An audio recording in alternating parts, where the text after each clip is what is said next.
राधे राधे मेरे प्रिय साथियों। आप सभी जानते हैं कि छठ पूजा हमारे जीवन का कितना पवित्र और खास पर्व है।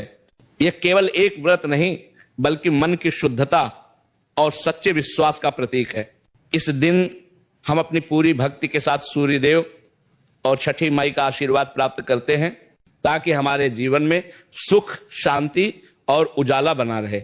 मेरे प्यारे साथियों, इस साल 2025 में छठ पूजा बहुत ही शुभ मुहूर्त में आ रही है। सूर्य देव और छठी माई की कृपा पाने का यह स्वर्णिम अवसर है, लेकिन इस पवित्र पर्व पर की गई छोटी सी भूल भी आपके सारे पुण्य कर्मों को नष्ट कर सकती है।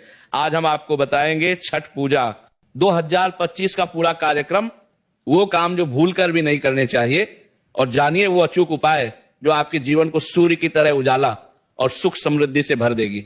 इसीलिए वीडियो को अंत तक अवश्य देखें। साथियों, छठ पूजा का पवित्र पर्व हमारे द्वार पर दस्तक दे रहा है। यह वह पवित्र अवसर है जब हम सूर्य देव और छठी माई की आराधना कर अपने जीवन में सुख, समृद्धि और संतान सौभाग्य को आमंत्रित करते हैं। यह केवल एक व्रत नहीं बल्कि पवित्रता, श्रद्धा और सच्चे विश्वास का प्रतीक है। इस साल 2025 में छठ पूजा एक विशेष शुभ योग में पड़ रही है जो इसे और भी खास बनाता है। लेकिन क्या आप जानते हैं, इस पर्व पर कुछ गलतियां अनजाने में भी आपके लिए अशुभ हो सकती हैं। आइए हम आपको बताते हैं छठ पूजा का पूरा क्रम, वो गलतियां जो नहीं करनी चाहिए और वो उपाय जो आपके घर में सूर्य की तरह प्रकाश लाएंगे। साथियों, हर बार छठ पूजा 4 दिनों तक चलती है। हर दिन का अपना एक खास महत्व है जिसे हमें पूरी श्रद्धा और लगन से निभाना है। आइए जानते हैं प्रत्येक दिन क्या करना है। पहला दिन नहाय खाए जो शनिवार 25 अक्टूबर 2025 को है।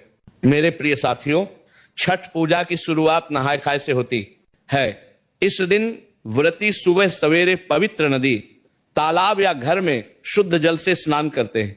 यह स्नान गंगा मां की तरह पवित्र माना जाता है जो पिछले पापों को धो देता है। स्नान के बाद शुद्ध सात्विक भोजन जैसे कद्दू भात और चना दाल बनाया और ग्रहण किया जाता है।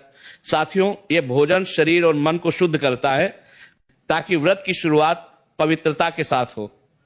एक प्राचीन कथा कहती है कि जो व्रती नहाय खाए के दिन पूरी शुद्धता से स्नान और भोजन करता है उसके जीवन में सूर्य देव की कृपा बरसती है।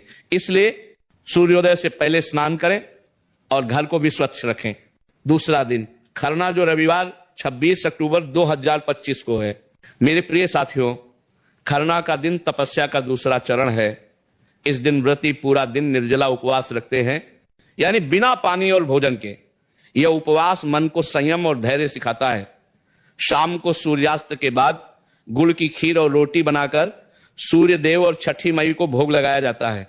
इसके बाद व्रती और परिवार वाले इस प्रसाद को ग्रहण करते हैं। साथियों, खरना का प्रसाद शुद्धता और प्रेम का प्रतीक है। मान्यता है कि इस दिन का उपवास छठी माई की कृपा को आकर्षित करता है। ध्यान रखें, प्रसाद बनाते समय रसोई घर शुद्ध और मन शांत होना चाहिए। शास्त्रों में कहा गया है कि खरना का प्रसाद ग्रहण करने से परिवार में एकता और सुख बढ़ता है। तीसरा दिन संध्या अर्घ्य जो सोमवार 27 अक्टूबर 2025 को है। मेरे प्रिय साथियों, यह छठ पूजा का सबसे महत्वपूर्ण दिन है। इस दिन डूबते सूर्य को अर्घ्य दिया जाता है। व्रती और उनके परिवार छठ घाट पर जाते हैं जहां बांस की टोकरी में ठेकुआ, गन्ना, फल और अन्य प्रसाद सजाकर सूर्य देव की आराधना की जाती है। घाट पर दीप जलाए जाते हैं और छठ के पवित्र लोकगीत गाए जाते हैं जो वातावरण को भक्तिमय बना देते हैं। मेरे प्रिय साथियों, शास्त्रों में वर्णित है कि डूबते सूर्य को अर्घ्य देने से जीवन के सारे दुख और अंधकार मिट जाते हैं। यह दिन सूर्य की ऊर्जा को ग्रहण करने का स्वर्णिम अवसर है। जो व्रती संध्या अर्घ्य पूरे मन से करती है उसके घर में कभी धन की कमी नहीं होती। चौथा दिन उषा अर्घ्य मंगलवार जो 28 अक्टूबर 2025 को है। मेरे प्रिय साथियों, छठ पूजा का अंतिम दिन उषा अर्घ्य का होता है। सूर्योदय से पहले व्रती घाट पर पहुंचते हैं और उगते सूर्य को जल अर्पित करते हैं। यह अर्घ्य जीवन में नई ऊर्जा, आशा और सकारात्मकता का प्रतीक है। इसके बाद व्रत का समापन होता है और प्रसाद परिवार, पड़ोसियों और जरूरतमंदों में बांटा जाता है। साथियों, यह क्षण अत्यंत पवित्र होता है जब सूर्य देव और छठी माई की कृपा से घर में खुशियां बिखरती हैं, शास्त्र कहते हैं कि प्रसाद बांटने से पुण्य बढ़ता है और समाज में प्रेम का संदेश फैलता है। छठ पूजा का धार्मिक महत्व। मेरे प्रिय साथियों, छठ पूजा सूर्यदेव और छठी माई की उपासना का सबसे प्राचीन और पवित्र पर्व है। यह पर्व प्रकृति, जल और सूर्य के प्रति आभार प्रकट करने का उत्सव है। शास्त्रों में कहा गया है कि जो व्यक्ति सच्चे मन और श्रद्धा से छठी माई का व्रत करता है, उसके घर में सुख, समृद्धि और संतान सौभाग्य हमेशा बना रहता है। साथियों, एक प्राचीन कथा के अनुसार जब भगवान राम और माता सीता वनवास से लौटे तो उन्होंने सूर्य देव की उपासना की थी। तब से यह पर्व सूर्य की शक्ति और छठी माई की कृपा का प्रतीक बन गया। साथियों, कुछ काम है जो छठ पूजा में भूलकर भी नहीं करने चाहिए। छठ पूजा की पवित्रता को बनाए रखने के लिए कुछ कार्यों से बचना बहुत जरूरी है। यदि इन गलतियों को अनजाने में भी किया जाए तो सूर्यदेव और छठी माई नाराज हो सकते हैं। आइए जानते हैं वो गलतियां जिनसे आपको सावधान रहना है। पहला, प्याज, लहसुन या मांसाहार का सेवन न करें। मेरे प्रिय साथियों, छठ पूजा सात्विकता का पर्व है। इस दौरान प्याज, लहसुन, मांस या कोई तामसिक भोजन भूलकर भी न करें। आयुर्वेद और शास्त्रों में तामसिक भोजन को नकारात्मक ऊर्जा का स्रोत माना गया है, जो पूजा की शुद्धता को भंग करता है। सात्विक भोजन ही ग्रहण करें ताकि छठी माई प्रसन्न हो। दूसरा, व्रत के दौरान झूठ या अपशब्द न बोले। साथियों, छठ पूजा में मन और वाणी की शुद्धता सर्वोपरि है। झूठ बोलना, अपशब्द कहना या किसी का अपमान करना इस पवित्र व्रत का अपमान है। सत्य और प्रेम की वाणी ही सूर्य देव को प्रसन्न करती है। एक बार एक व्रती ने झूठ बोला और उसका व्रत अधूरा माना गया, इसीलिए हमेशा सत्य बोलें। तीसरा, गंगा जल या प्रसाद के जल को पैरों से न छुएं। मेरे प्रिय साथियों, गंगा जल और प्रसाद का जल अत्यंत पवित्र होता है। इसे पैरों से छूना या अपवित्र करना महापाप माना जाता है। शास्त्रों में कहा गया है कि जल की पवित्रता खोने से सूर्य देव की कृपा रुक जाती है। हमेशा सावधानी बरतें। चौथा, व्रती को परेशान या बार बार प्रश्न न करें। व्रती इस दौरान कठिन तपस्या में होते हैं। उन्हें अनावश्यक प्रश्नों से परेशान न करें। उनकी शांति और एकाग्रता का सम्मान करें ताकि उनका व्रत सफल हो। पांचवा, घाट पर कचरा या प्लास्टिक न फेंकें। मेरे प्रिय साथियों, छठ घाट प्रकृति और जल की पूजा का स्थान है। वहां कचरा, प्लास्टिक या कोई अपवित्र चीज फेंकना प्रकृति का अपमान है। स्वच्छता बनाए रखें, क्योंकि स्वच्छता ही छठी माई को प्रसन्न करती है। छठा, अर्घ्य के समय हंसी मजाक न करें। अर्घ्य का समय अत्यंत पवित्र होता है। इस दौरान हंसी मजाक, ऊंची आवाज या अनुचित व्यवहार से बचें। पूरी श्रद्धा के साथ सूर्यदेव और छठी माई की आराधना करें। सातवां, टूटी मूर्तियां या बर्तन ही इस्तेमाल न करें। साथियों, छठ पूजा में टूटी मूर्तियां, बर्तन या अपवित्र सामग्री का उपयोग न करें। वास्तुशास्त्र में टूटी चीजें नकारात्मकता को आकर्षित करती है। शुद्ध और साबुत सामान ही प्रयोग करें। आठवां, बाजार का बना प्रसाद न चढ़ाएं। मेरे प्रिय साथियों, छठ पूजा का प्रसाद घर में शुद्धता और प्रेम से बनाना चाहिए। बाजार का बना प्रसाद शुद्धता में कमी ला सकता है। ठेकुआ और अन्य प्रसाद घर में बनाएं ताकि छठी माई प्रसन्न हो।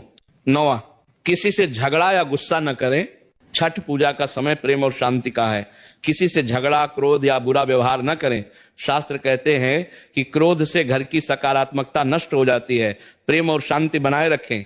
10वां, व्रत पूर्ण होने से पहले कुछ भी न खाएं या पिए। मेरे प्रिय साथियों, व्रत के नियम बहुत सख्त हैं। उषा अर्घ्य के बाद ही व्रत तोड़ा जाता है। उससे पहले कुछ भी खाना या पीना वर्जित है। यह नियम तोड़ने से व्रत का फल नष्ट हो सकता है। अब जाने हुए काम जो छठ पूजा में जरूर करने चाहिए। मेरे प्रिय साथियों, अब जानिए वो शुभ कार्य जो छठ पूजा में आपके लिए पुण्य और समृद्धि लाएंगे। पहला, हर दिन घर और आसपास की सफाई रखें। मेरे प्रिय साथियों, छठ पूजा में स्वच्छता सबसे महत्वपूर्ण है। घर, रसोई, पूजा स्थल और घाट को हमेशा साफ रखें। शास्त्रों में कहा गया है कि जहां स्वच्छता होती है वहां छठी माई और सूर्य देव का वास होता है। एक कथा के अनुसार एक व्रती ने घर को पूरी तरह शुद्ध रखा और उसके परिवार में सुख समृद्धि बनी रही। दूसरा, सूर्यदेव और छठी मई की आराधना पूरे भाव से करें। साथियों, सच्ची श्रद्धा और भक्ति से सूर्यदेव और छठी मई की पूजा करें। मन में विश्वास रखें कि उनकी कृपा आपके जीवन को रोशन करेगी। पूजा के समय शांत मन से मंत्र जपें और ध्यान करें। तीसरा, ठेकुआ, गन्ना और फल श्रद्धा से तैयार करें। मेरे प्रिय साथियों, प्रसाद जैसे ठेकुआ, गन्ना और फल घर में प्रेम और शुद्धता से बनाएं। यह प्रसाद सूर्य देव और छठी माई को अर्पित करने से पुण्य मिलता है। ठेकुआ बनाते समय परिवार के साथ प्रेम और एकता का भाव रखें। चौथा, उगते और डूबते सूर्य को दोनों समय अर्घ्य दें। साथियों, संध्या और उषा अर्घ्य छठ पूजा के केंद्र हैं। दोनों समय पूरी श्रद्धा से जल अर्पित करें। यह सूर्य की ऊर्जा को ग्रहण करने और जीवन में सकारात्मकता लाने का सबसे शक्तिशाली तरीका है। पांचवा, व्रत पूर्ण होने के बाद सब में प्रेम पूर्वक प्रसाद बांटें। मेरे प्रिय साथियों, व्रत समापन के बाद प्रसाद परिवार, पड़ोसियों और जरूरतमंदों में प्रेम से बांटें। यह प्रेम और एकता का प्रतीक है जो छठी माई को अत्यंत प्रिय है। शास्त्र कहते हैं कि प्रसाद बांटने से पुण्य और सौभाग्य बढ़ता है। साथियों, कुछ और छोटे छोटे उपाय हैं जो आपकी छठ पूजा को और शुभ बनाएंगे। पहला, लाल या पीले वस्त्र धारण करें। ये रंग सूर्य की ऊर्जा और समृद्धि को आकर्षित करते हैं। काले या नीले रंग से बचें क्योंकि वे नकारात्मकता ला सकते हैं। दूसरा, मंत्र जपें। अर्घ्य देते समय सूर्याय नमः या छठी माई नमः का जाप करें। यह आपकी भक्ति को गहरा करता है और सूर्य देव को प्रसन्न करता है। तीसरा, प्रसाद बनाते समय शांति रखें। प्रसाद बनाते समय घर में शांत और सात्विक वातावरण रखें। परिवार के सदस्य प्रेम से मदद करें ताकि व्रती को थकान ना हो। एक कथा कहती है कि एक परिवार ने मिलकर प्रसाद बनाया और उनके घर में सुख शांति बनी रही। चौथा, उत्तर या पूर्व दिशा में दीपक जलाएं। घर के उत्तर या पूर्व दिशा में घी का दीपक जलाना सौभाग्य और सकारात्मकता लाता है। यह सूर्य देव की ऊर्जा को घर में स्थिर करता है। साथियों, छठ पूजा सच्ची श्रद्धा और तपस्या का पवित्र पर्व है।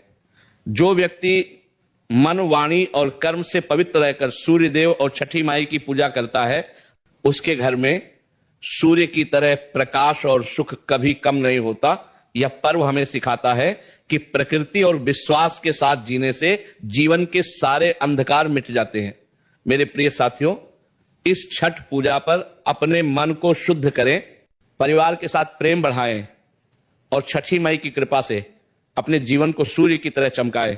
मेरे प्रिय साथियों, अगर आप भी छठी माई और सूर्य देव की कृपा पाना चाहते हैं तो इस वीडियो को लाइक करें, चैनल को सब्सक्राइब करें, कमेंट में प्रेम से लिखें, जय छठी माई अवश्य लिखें। साथ ही अगर आपको पूजा से जुड़ी या अन्य समस्या है तो हम एक कमेंट बॉक्स में बताएं ताकि हम आपको खास उपाय बता सकें। राधे राधे मेरे प्रिय साथियों।